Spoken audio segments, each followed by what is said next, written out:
Abra sua Bíblia, no livro de Malaquias, capítulo 2. Nós vamos ler do verso 1 até o verso 9. Assim diz a palavra do Senhor: E agora, sacerdotes, esse é o mandamento para vocês. Se não ouvirem e não se importarem com a necessidade de honrar o meu nome, diz o Senhor dos Exércitos, enviarei sobre vocês a maldição, e amaldiçoarei as suas bênçãos. Aliás, já as amaldiçoei, porque vocês não se importam com a honra devida ao meu nome. Eis que reprovarei a sua descendência. Passarei no rosto de vocês o esterco dos animais sacrificados nas suas festas.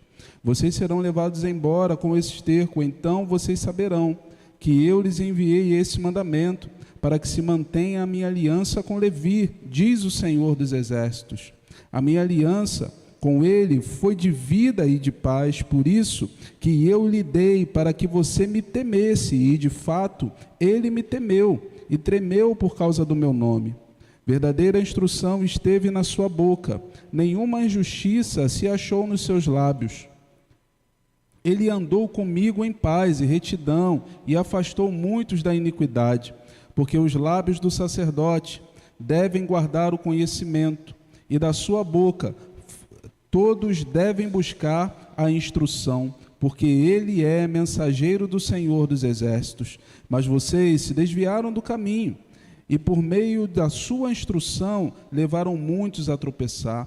Vocês violaram a aliança de Levi, diz o Senhor dos Exércitos. Por isso, também eu os fiz desprezíveis e indignos diante de todo o povo, na medida em que vocês não guardaram os meus caminhos e se mostraram parciais na aplicação da lei. Até aqui a palavra do Senhor. Vamos orar? Senhor, muito obrigado, Pai, pela Tua palavra viva, eficaz, tão poderosa, Senhor, que vem para falar às nossas vidas e aos nossos corações. A Tua palavra é sempre confrontadora. Tua palavra, ó Deus, é sempre bondosa, Pai. É a ação de bondade do Senhor para conosco, para com o Teu povo, para com a Tua igreja. E pela Tua graça e misericórdia, pedimos que mais uma vez o Teu Espírito Santo venha nos conduzir, para que em tudo, Pai, nós possamos sair daqui mais parecidos com Teu Filho Jesus. Senhor, em nós mesmos não há nada que mereça o Teu favor. Nós somos indignos, Pai, pecadores, é isso que a Bíblia diz de nós. Mas ela, Deus, também fala que o Senhor nos ama, porque o Senhor escolheu nos amar. E por isso, ó Deus, com alegria e ousadia, entramos diante da Tua presença, crendo que pela Tua graça, mais uma vez, o Senhor há de continuar falando aos nossos corações. Em nome de Jesus nós oramos e te agradecemos. Amém. Irmãos, você pode... Se você reparou bem em mim hoje, você deve ter visto que eu estou meio parecido com um robô hoje. Eu estou andando um pouquinho duro, não estou andando com muita mobilidade. Obrigado, equipe de fisioterapia, obrigado. Eu não estou, e isso tem um motivo. E eu vou contar esse motivo para vocês como introdução desse sermão. Quem veio aqui no domingo passado, esteve no domingo passado na igreja, levanta a mão, por favor. Só quem estava domingo passado, levanta a mão bem alto. Quando você chegou aqui hoje de manhã, qual foi a diferença que você notou? Não, peraí. Não, mas a maioria não foi para a quadra. Não, só quem... Tudo bem, quem veio só domingo passado e não veio durante a semana, aí fica melhor. Só teve a experiência de estar aqui no domingo passado e teve a experiência de estar hoje. Possivelmente, você não notou a diferença, porque eu também não notaria se tivesse vindo dessa forma. Eu vim aqui, o prédio está igual, a frente está igual, a parte de cima está igual.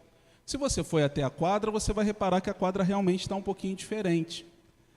Mas para nós que estivemos aqui na sexta e no sábado, foi um dia de muito trabalho. Dia de muito trabalho, gente. A gente tinha... muita coisa acumulada, muita coisa que o cupim estava comendo, o gafanhoto não, mas o cupim estava comendo, muita coisa que estava apodrecida, ferro velho, muitas coisas, sabe? Você talvez não tenha noção, mas um dos irmãos de nossa igreja generosamente trouxe o seu caminhão, e sabe quantas caçambas ele levou embora? Ele levou 2 caçambas de lixo, de ferro velho, embora, para vender para o ferro velho. A gente descartou no lugar certinho, fiquem tranquilos. Depois, nós contratamos mais 2 caçambas. 2 caçambas. E nessas 2 caçambas nós colocamos uma quantidade de material muito grande, consumido por cupim, material que já estava deteriorado, muito grande, e levamos 2 caçambas embora. Tá nas contas comigo? Foram 4 caçambas até agora. 4 caçambas. O pessoal trabalhou bastante. E depois disso, nós ainda conseguimos um orfanato que precisava de berços para crianças, e nós tínhamos alguns berços e pudemos abençoar aquelas crianças no orfanato. Você pode dar um glória a Deus por isso? Tinha uma irmã aqui da igreja orando ontem, enquanto os berços saíam, ela dizia: olha, eu estou orando, intercedendo pelas crianças que deitarão nesses berços. Deitarão nesses berços, para que eles recebam a palavra de Deus. Então, eu estou dizendo para vocês que ontem saíram 4 caçambas daqui. E eu e muitos irmãos participaram. Os irmãos que participaram, erga uma de suas mãos agora. Erga uma de suas mãos. Levanta aí, ó. Irmão Renato, irmão Fernando, colocaram a turma para ralar, para trabalhar. O Jorginho também. O Jorginho fez 1 gol e 2 assistências na semana passada no futebol. E essa semana ele carregou peso à beça. Amém? Glória a Deus. Gente, foi muito trabalho. E por conta desse trabalho, o meu quadríceps está doendo demais. Então eu estou andando aqui meio parecido com um robô. Pastor, além da propaganda do trabalho, o que isso tem a ver com o sermão? Tudo. Tudo. Porque quando o Senhor, Ele levantou o seu servo, o profeta Malaquias, para falar com o povo de Israel, Ele levanta Malaquias, como vimos na semana passada, para falar pelo menos 20 anos depois de Ageu.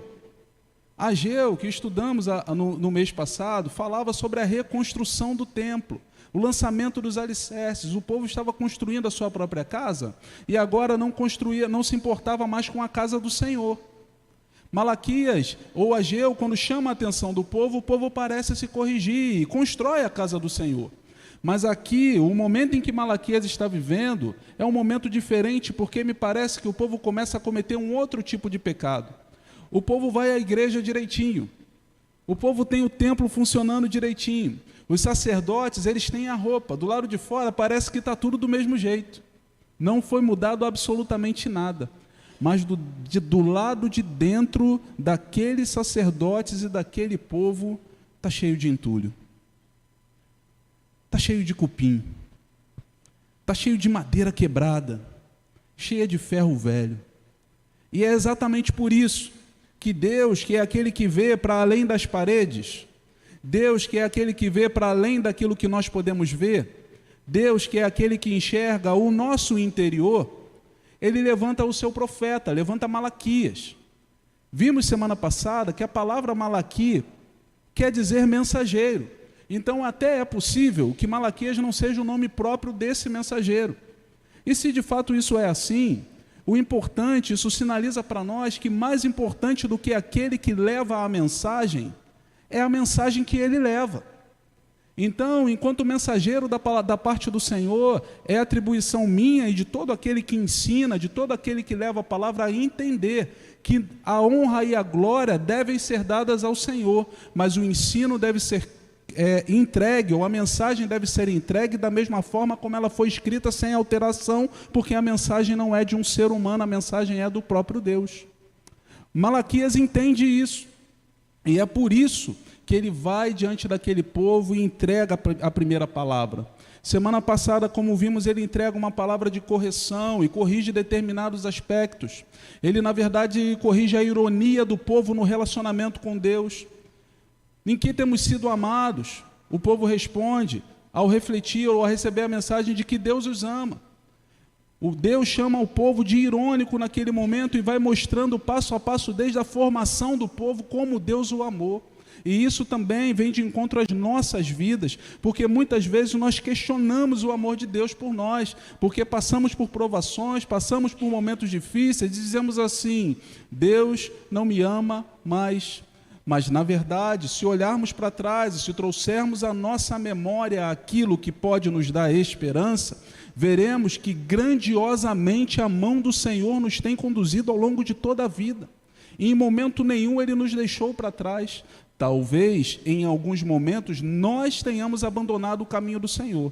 Talvez nós tenhamos tomado decisões e que são diferentes daquilo que Deus tinha para nós. Irmãos, se nós tomarmos decisões por vivermos uma vida em pecado, não podemos contar que Deus ele vai viver em pecado conosco, porque Ele não vai.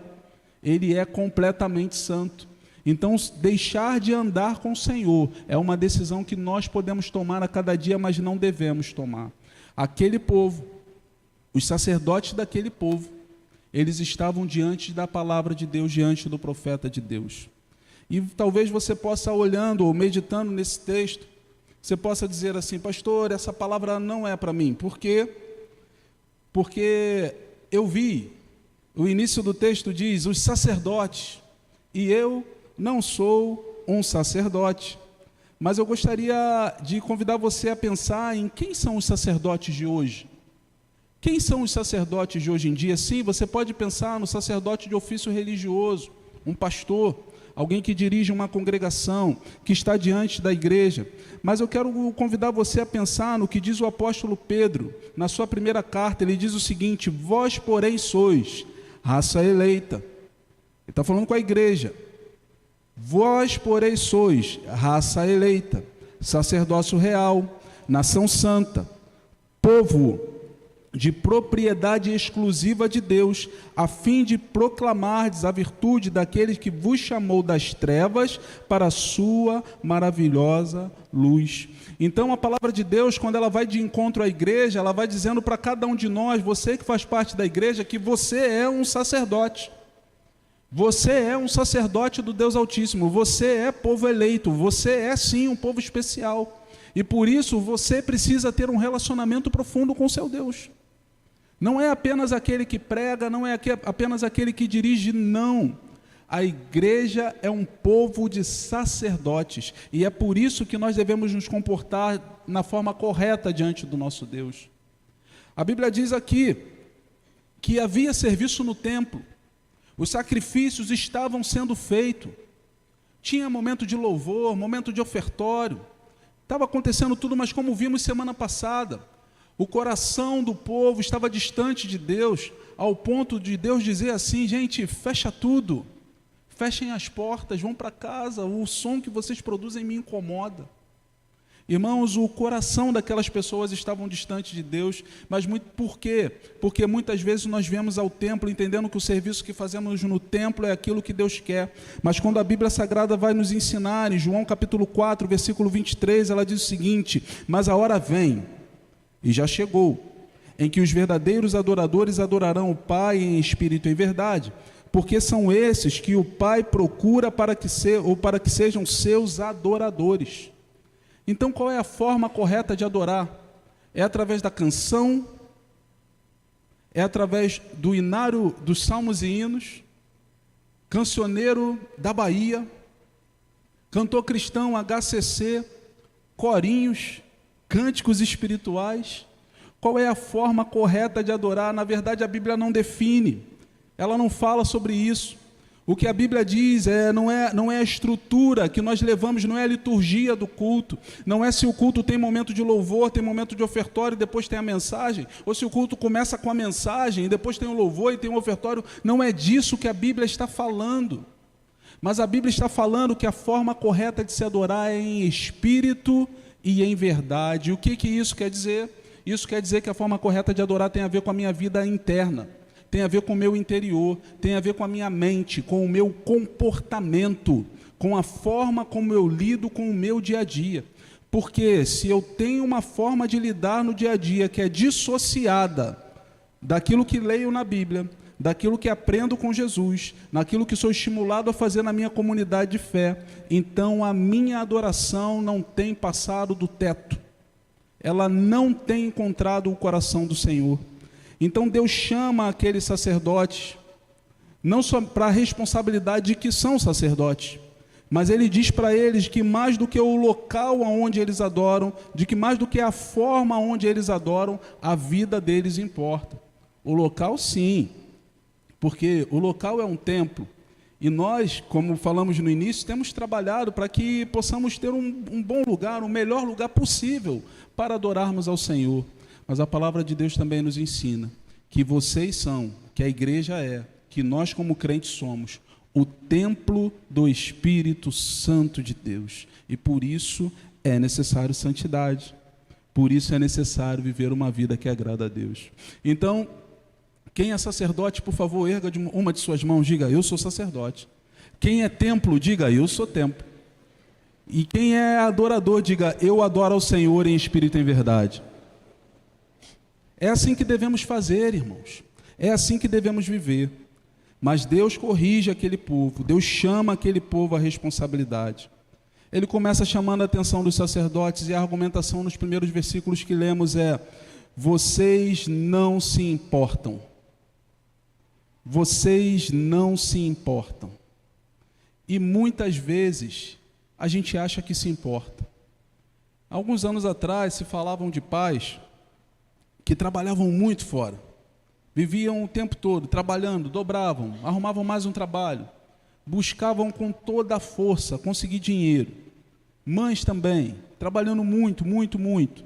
E quando perguntavam para esses pais, diziam: por que você trabalha tanto? Eles respondiam o seguinte: olha, é porque eu estou pensando no futuro do meu filho. É porque eu preciso colocar o meu filho numa boa escola, numa boa faculdade, numa boa universidade, porque eu estou pensando no futuro do meu filho. Só que começou a se reparar, começou a se constatar que tais pais, embora estivessem trabalhando com a motivação de pensar no futuro dos seus filhos, não tinham mais tempo de qualidade com os mesmos filhos. E isso fazia com que aquelas crianças não crescessem com a orientação, com o amor, com o carinho, com o afeto dos pais. Então a orientação básica passou a ser do lado de fora.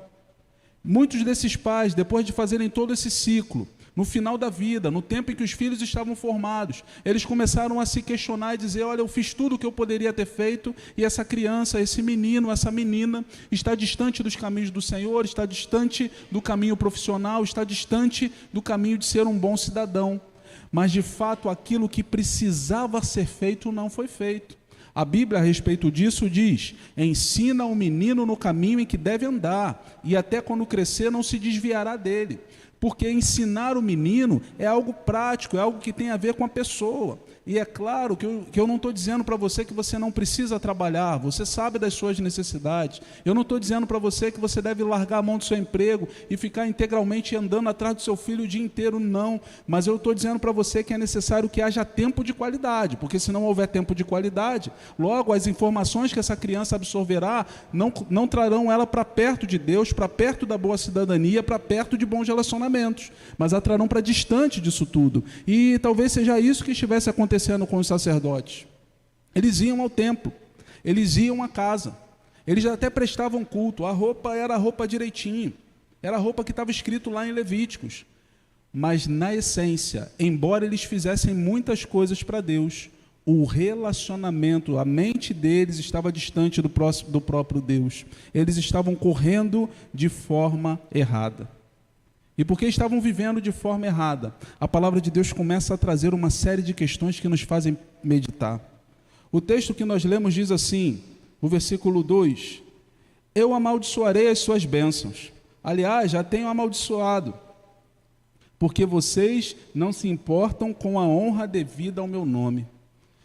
Você pode pensar, como qualquer um de nós quando lê esse texto, de que Deus amaldiçoar as bênçãos quer dizer que aquilo com que eu fui abençoado, que era bênção para a minha vida, mas porque eu me tornei distante do caminho do Senhor, agora vai servir de laço para mim, vai servir de maldição. Você pode pensar isso, você pode pensar, por exemplo, você comprou uma casa de praia bonita, em Dubai.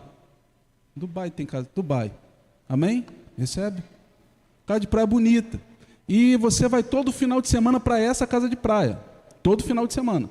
Então aquilo que era para ser bênção para a sua vida, agora ela está te afastando do caminho do Senhor. Você pode pensar que o texto estava falando disso.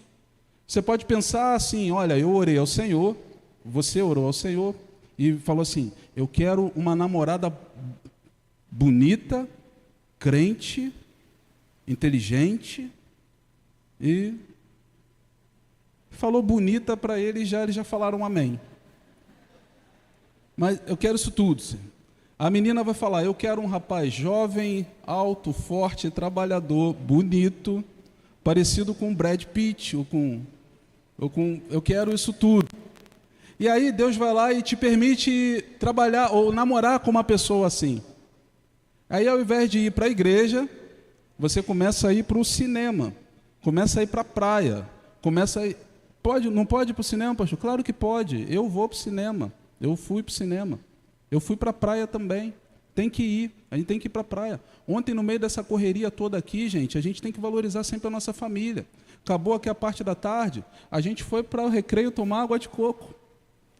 Ó, aprenda, é isso aí, pratica isso. Você tem que valorizar a tua família, tem que fazer. Isso é pecado? Não. Mas as bênçãos que Deus nos traz podem sim nos afastar de um relacionamento com Deus. E a gente precisa tomar cuidado com isso. Só que, irmãos, não é disso que o texto está falando. Você acredita? O texto está usando a palavra bênção aqui, é a mesma palavra que é utilizada, a ordem que foi dada a Arão. Deus fala assim: Arão, quando você for despedir o povo, você estenda a mão e diz assim: que o Senhor te abençoe e te guarde, que o Senhor faça resplandecer o seu rosto sobre ti, que o Senhor sobre ti ponha o teu rosto, o Senhor tenha misericórdia de ti e te dê a paz. Deus está falando que a bênção que os sacerdotes pronunciam, na verdade, elas não têm um efeito de bênção, mas elas têm um efeito de maldição, porque aqueles sacerdotes não estão andando nos caminhos do Senhor. Então, o que a palavra de Deus nos leva a meditar, a pensarmos aqui, é que não adianta fazermos coisas para Deus, sem que Deus tenha dominado completamente os nossos corações. Não adianta fazermos ações para Deus, porque até as ações que fazemos para Deus, se de fato temos um relacionamento profundo com Deus, não servem para abençoar pessoas, mas servem para amaldiçoar pessoas. É como se nós fizéssemos uma grande programação de comunhão e a temática fosse comunhão, comunhão, comunhão. Mas a gente não fala com o irmão. A gente pisa no pé do outro. A gente tem inveja do outro. A gente não ajuda quem precisa. A nossa plenária de comunhão, ela vai servir para afastar as pessoas, porque elas vão olhar para nós e falar assim: ó, o pastor está falando de comunhão, mas ele não vive comunhão. Então, ó, essa comunhão dele é furada. Na verdade, comunhão é furada. Esse negócio de comunhão não existe. O que a palavra de Deus está dizendo aqui é muito sério. Porque se nós não colocarmos em prática aquilo que nós aprendemos, não adianta fazer. Não adianta ter a ação. Porque o nosso coração, ele não vai estar abençoando a vida de pessoas, mas vai estar prejudicando a vida de pessoas na caminhada da fé. É mais ou menos o efeito contrário daquilo que acontece com Balaão. Balaão é um homem, um agoreiro, um tipo de profeta. Não um profeta de Deus, mas submisso a Deus, porque todos os profetas, todos os reinos, todos os poderes, tudo o que existe é submisso a Jesus. Então Balaão, ele foi contratado por Balaque para amaldiçoar o povo de Deus. Deus disse, depois de muita conversa, disse: tudo bem, você vai, mas você só vai falar aquilo que eu mandar. E Balaão, que havia sido contratado para abençoar, ou para amaldiçoar o povo de Deus, porque o povo se estendia e Balaque estava com medo. Balaque disse: esse povo é muito grande, eles vão comer toda a comida do meu reino. Parece até os líderes de adolescentes pensando quando os adolescentes chegaram no acampamento. Eles vão comer a comida toda daqui. O Balaque pensou isso, por isso ele contratou Balaão para amaldiçoar. Só que Balaão não conseguia amaldiçoar, ele só abençoava. Por quê? Porque ele era submisso à vontade de Deus. Porque Deus vai fazer aquilo que quer fazer. É um efeito contrário. No caso do Balaão foi positivo, mas no nosso caso, se não obedecermos a Deus, vai ser negativo. Ao invés de ajudarmos pessoas, atrapalharemos pessoas. A obediência imparcial, Deus fala que o excremento do povo, ou dos animais de sacrifício, seriam lançados sobre o rosto do povo. O que é isso? Ele está, mais uma vez, fazendo menção à liturgia levítica. Quando ele diz o seguinte: olha, o animal, quando era sacrificado, era tirado a parte do intestino, a parte que não servia. Essa parte não era queimada junto com oferta e sacrifício, mas era levada para fora do arraial, porque era uma parte impura, era uma parte imunda. Então, o que Deus está dizendo aqui para os sacerdotes é: aquilo que vocês entendem que é impuro, aquilo que vocês veem que é imundo, se vocês não vivem uma vida de acordo com a minha vontade, é aquilo que suja vocês, então vocês são sujos, vocês são impuros, a impureza tomou conta da vida de vocês. Irmãos, esse texto é um texto difícil, mas é um texto real que nos leva a meditar. Por quê? Porque nós somos o templo de Deus, nós somos a igreja do Senhor e Ele é aquele que examina o nosso interior. E o que fazer, pastor? Qual é a solução? A solução é trazida pelo próprio Deus quando Ele diz: lembrem do passado, lembrem de Levi. Lembrem de Levi. Levi é uma tribo dentro das 12 tribos de Israel, mas ela começa a sua proeminência dentro do povo. Ela começa a se levantar dentro do povo de Israel no episódio que você bem conhece, é o episódio do bezerro de ouro. Israel havia se afastado, estava sendo conduzido por Deus em meio ao deserto, para a terra prometida. Moisés é chamado por Deus, convocado, ele sobe ao monte, e ali ele começa a receber durante 40 dias as leis do Senhor. Enquanto Moisés está recebendo as leis do Senhor, o povo se afasta de Deus e diz o seguinte: olha, Moisés morreu, Deus ele não é mais conosco, Arão, faça-nos um novo Deus, o Deus que nos tirou do Egito. Arão pega todo o ouro, toda a prata, ele faz uma obra de fundição grande, faz um bezerro de ouro, e Arão, o sacerdote, ele agora leva aquele bezerro e apresenta ao povo e diz assim: olha, esse aqui foi o Deus que tirou vocês do Egito. A Bíblia diz que o povo se envolve na adoração àquele bezerro, e é uma adoração completamente descontrolada. É uma adoração que começa a ter envolvimento de vergonha, de bebida, de sexualidade aflorada. É algo muito feio de se ver, de se falar. Isso fica explícito na correção que o Senhor traz sobre aquele povo. Aquele povo começa a adorar um bezerro de ouro. Irmãos, quando nós começamos a adorar ídolos, nós nos desviamos do caminho do Senhor, e isso é para a nossa vergonha. Pastor, que ídolo você está falando? Da imagem, da estátua? Também. Isaías diz que vai se tornar parecido com a imagem, com a estátua, aquele que adora ídolos. Mas o ídolo talvez que mais seja conhecido nos nossos dias, o ídolo que mais é adorado nos nossos dias, é o ídolo do eu. É o ídolo do eu mesmo. Quando eu me coloco no trono da minha vida e digo que a minha vida depende de mim e não de Deus. Talvez com um discurso teórico eu até diga que ela depende de Deus, mas na prática eu faço o que eu quero, eu falo de quem eu quero, eu digo o que eu quero dizer na hora que eu quero dizer, não é Deus que controla. Se você tem vivido dessa forma, você tem se tornado um ídolo para você mesmo. O povo adorou a ídolos, e no meio dessa adoração, Moisés desceu, e ele disse: quem está do lado do Senhor? Os levitas se levantaram. Então Moisés disse o seguinte: cada um pegue sua espada e mate seu irmão. Os levitas entraram com espada desembainhada no meio do arraial e mataram os outros judeus que estavam praticando adoração a ídolos. Muitos morreram naquele dia. Fique calmo, fique tranquilo. Eu não estou pedindo para você matar ninguém hoje, não é isso. Mas a ação que ilustra para as nossas vidas aqui é muito séria, ela está relacionada com o pecado. Existem pecados que precisam ser mortos dentro de nós. Existem pecados que precisam morrer, e precisam morrer hoje. Só que o levita que pode matar esse pecado não sou eu, não é a pessoa que está do seu lado. O levita que pode matar é você.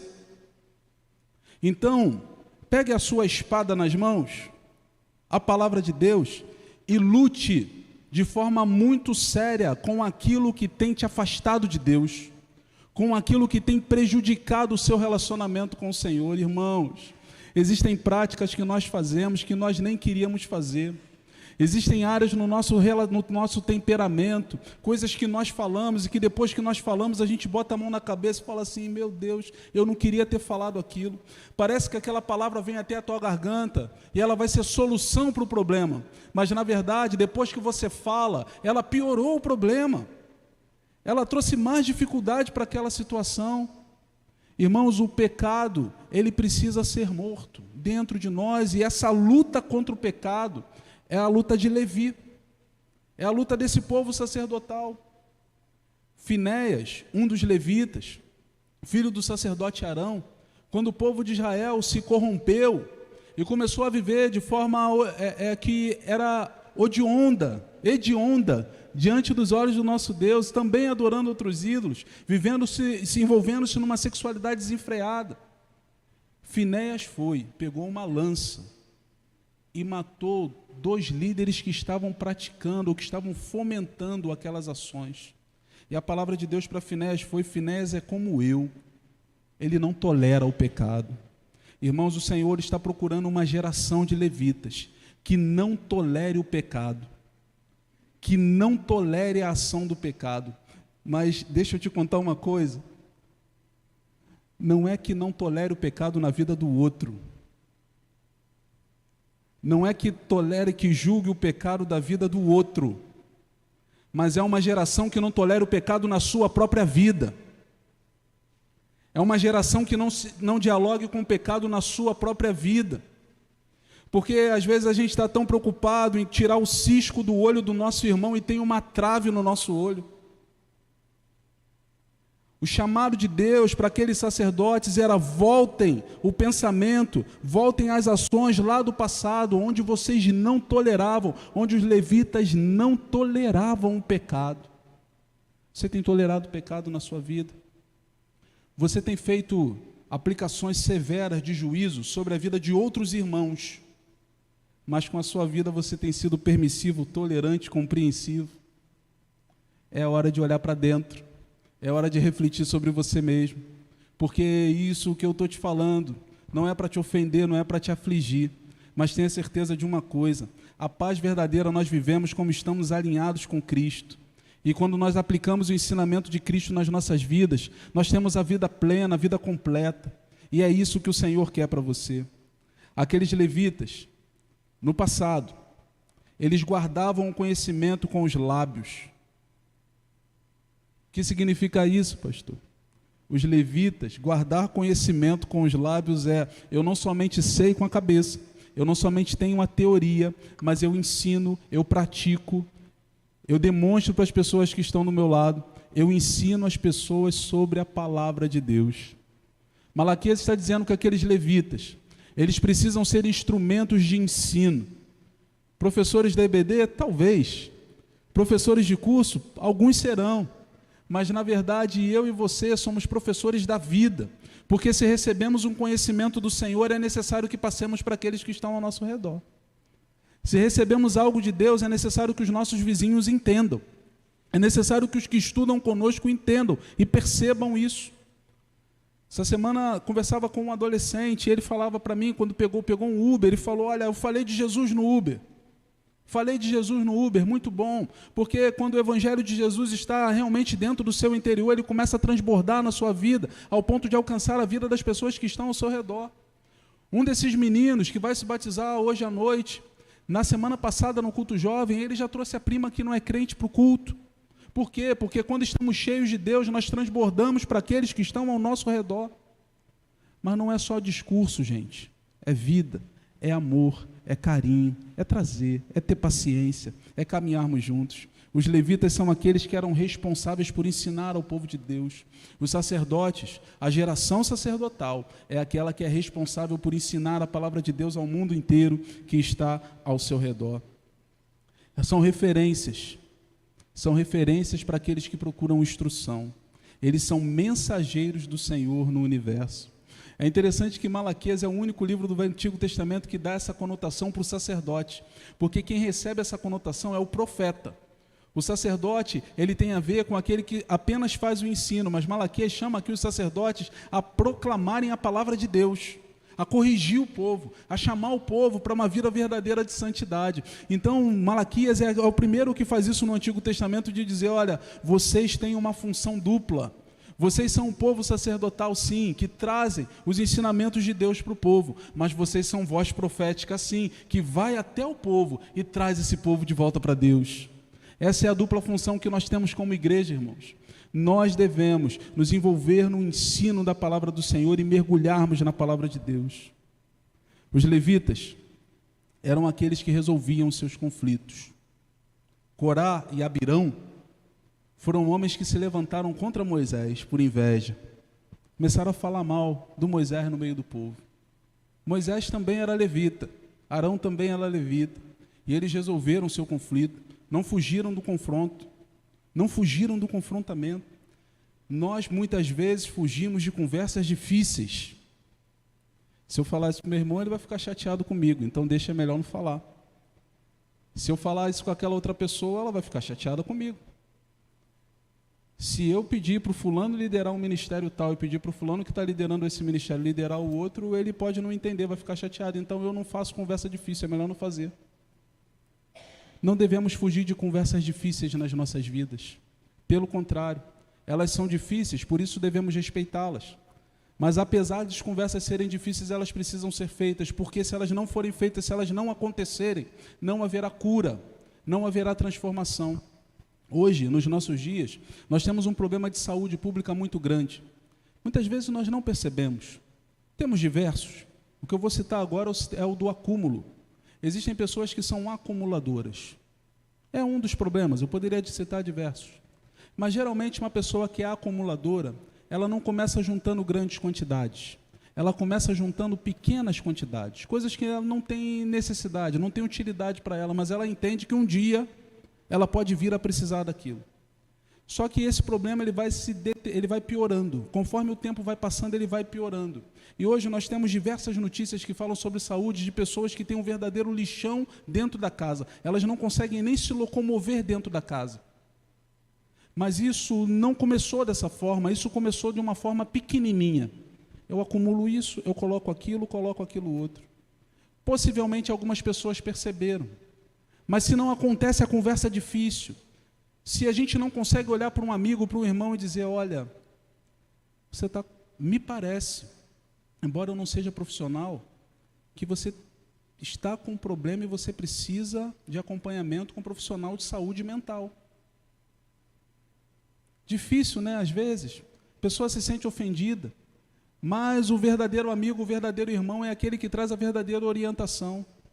Amigo, amiga, me parece que esse seu relacionamento, esse relacionamento que você está vivendo, é abusivo. Não, pastor, só segurou o meu braço com muita força. É abusivo. Não, pastor, me bateu porque eu também fiz aquilo. Relacionamento abusivo. Mas é difícil ter essa conversa, não é? Mas o Senhor não chamou a igreja para conversas fáceis, para a vida fácil. Nós, na verdade, em amor, com o amor do Senhor, precisamos ter até conversas difíceis. Pastor, o irmão pegou no meu pé, pisou no meu calo, não fala comigo. Então é melhor eu deixar ele para lá e eu vivo para cá, dentro da mesma igreja. Eu não sei como é que Deus vai fazer no céu, você vai comprar um pedaço do céu para você, vai mandar o irmão para outro céu. Não sei como é que é isso. A gente precisa viver em comunhão, é difícil, mas as conversas difíceis também precisam ser feitas e foi para isso que o Senhor nos chamou. O Senhor chama o povo a lembrar do passado. O Senhor nos chama e chama aqueles sacerdotes, por último, a obedecerem às suas palavras. Porque é tão bom quando nós ouvimos a palavra do Senhor, é tão bom quando nós estamos num culto em que a palavra do Senhor é pregada e ela encontra o nosso coração. Tem dia que é diferente, ela encontra o nosso coração e nós saímos estimulados. Mas, irmãos, parece que aquela parábola que Jesus contou, que tem um passarinho que rouba semente, parábola do semeador, parece que os passarinhos eles moram ali fora, do lado de fora do blindex, e quando você sai daqui de dentro sem tomar uma decisão, parece que o inimigo já começa a mandar um passarinho para tirar a semente da tua cabeça. Semana que vem, amanhã, depois, você sai daqui de dentro entendendo que Deus falou contigo e que você tem atitude para tomar, mas quando você sai ali para fora, parece que você já começa a desanimar. Aquilo começa a sair dentro de você, você começa a desistir. Meu convite para você nessa noite é que você não deixe que isso tome conta do seu coração, mas que você venha colocar em prática a obediência ao Senhor. Porque quando nós fazemos isso, quando nós vivemos dessa forma, nós olhamos para o nosso interior. E só tem duas pessoas que olham para o nosso interior: nós mesmos e o nosso Deus. O nosso interior, pelo lado de fora, pode estar muito bonito, pode estar direitinho, pintadinho, preparado para a grande reforma, mas pelo lado de dentro, ele pode ter 4 caçambas de lixo cheia de pecado para ser jogado fora. Eu e você precisamos lançar o lixo na caçamba, o lixo do pecado na caçamba, e jogar isso tudo fora, para um lugar distante. Meu antigo pastor, pastor Joel, ele falava para mim algo muito interessante, contava uma história muito interessante. Ele dizia que Deus lança o pecado no fundo do mar. Mas uma vez um senhor, orando com um garotinho, na oração em dupla, que muitas vezes nós fazemos na igreja, nas igrejas, o garotinho orava por aquele senhor e dizia assim: Senhor, lança os pecados dele no fundo do mar e coloca uma plaquinha lá, Senhor, dizendo: é proibido pescar, para que ele nunca mais venha pescar de volta os pecados dele, para que os pecados dele não venham mais assolar a mente dele e o coração, mas lança no fundo do mar, lança no profundo do oceano. Irmãos, o convite do Senhor nessa noite é para olhar o nosso interior e lançarmos tudo aquilo que tem nos afastado do Senhor no fundo do mar. Mas entendemos que lá tem uma plaquinha que está escrito: é proibido pescar. Daqui para frente é vida santa, daqui para frente é ser sacerdote. Assim como o Senhor chamou Levi, o Senhor também me chamou para viver uma vida santa, uma vida de integridade, uma vida que o glorifique em tudo. Amém? Por favor, feche seus olhos, abaixe sua cabeça. Eu gostaria de te dar alguns segundos para que você possa refletir nisso nesse momento.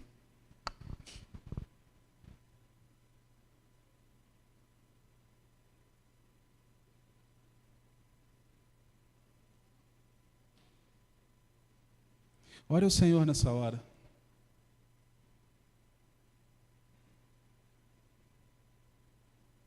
Eu não sei quais são as suas mazelas, eu sei quais são as minhas mazelas. Enquanto Deus falava comigo através desse sermão, eu lancei as minhas mazelas. Eu lancei os meus lixos na caçamba. Só quem pode lançar os seus lixos na caçamba é você. Toma a decisão de fazer isso agora.